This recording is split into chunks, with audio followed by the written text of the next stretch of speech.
اب جو کافر ہوئے ان کو دنیا اور آخرت دونوں میں سخت عذاب دوں گا اور ان کا کوئی مددگار نہ ہوگا،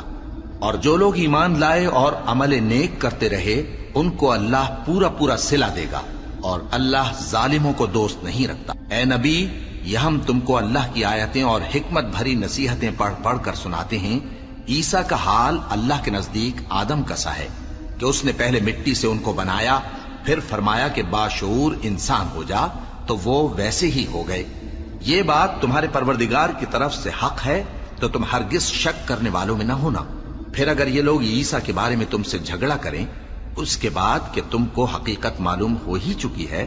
تو ان سے کہنا کہ آؤ ہم اپنے بیٹوں اور بیٹیوں کو بلائیں، تم اپنے بیٹوں اور بیٹیوں کو بلاؤ، اور ہم خود بھی آئیں اور تم خود بھی آؤ، پھر دونوں فریق اللہ سے دعا و التجا کریں، اس طرح جھوٹوں پر اللہ کی لعنت بھیجیں۔ یہ تمام بیانات صحیح ہیں اور اللہ کے سوا کوئی معبود نہیں، اور بے شک اللہ غالب ہے، صاحب حکمت ہے۔ بس اگر یہ لوگ پھر جائیں تو اللہ مفسدوں کو خوب جانتا ہے۔ کہہ دو کہ اے اہل کتاب، جو بات ہمارے اور تمہارے دونوں کے درمیان یکساں تسلیم کی گئی ہے اس کی طرف آؤ، وہ یہ کہ اللہ کے سوا ہم کسی کی عبادت نہ کریں اور اس کے ساتھ کسی چیز کو شریک نہ بنائیں، اور ہم میں کوئی کسی کو اللہ کے سوا اپنا کارساز نہ سمجھے۔ پھر اگر یہ لوگ اس بات کو نہ مانیں تو ان سے کہہ دو کہ تم گواہ رہو کہ ہم اللہ کے فرما بردار ہیں۔ اب جو کافر ہوئے ان کو دنیا اور آخرت دونوں میں سخت عذاب دوں گا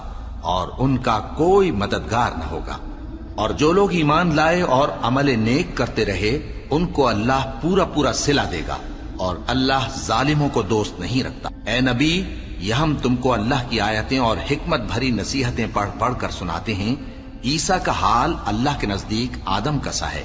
کہ اس نے پہلے مٹی سے ان کو بنایا، پھر فرمایا کہ باشعور انسان ہو جا، تو وہ ویسے ہی ہو گئے۔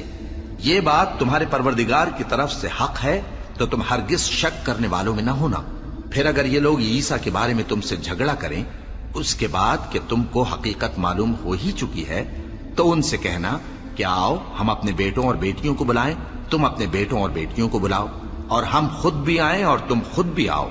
پھر دونوں فریق اللہ سے دعا و التجا کریں، اس طرح جھوٹوں پر اللہ کی لعنت بھیجیں۔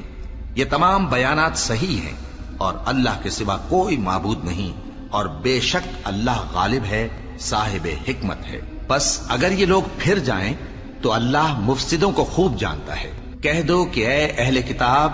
جو بات ہمارے اور تمہارے دونوں کے درمیان یکساں تسلیم کی گئی ہے اس کی طرف آؤ، وہ یہ کہ اللہ کے سوا ہم کسی کی عبادت نہ کریں